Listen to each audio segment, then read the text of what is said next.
বাইরে দিকে হাঁটতে দাও, বাইরে দিকে হাঁটতে দাও। ডন্ডি কাটতে কাটতে হ্যাঁ ডন্ডি কাটা দাও। হ্যাঁ ডন্ডি কাটা দাও। 5 কিরাত পর্যন্ত যায় কি বলছো এবার থেকে ব্যবসা কত মিলে 30 টাকা হবে না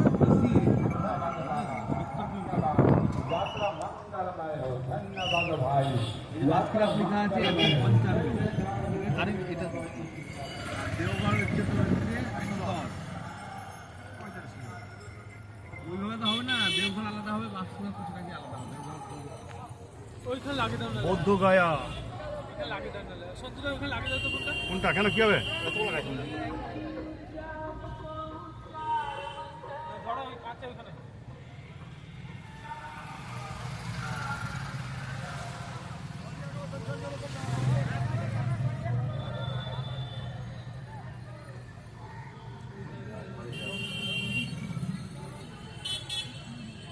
ভালো ভালো শাহরুখ খানকে দেয় শাহরুখ খানকে লাগিয়ে দিচ্ছে পারা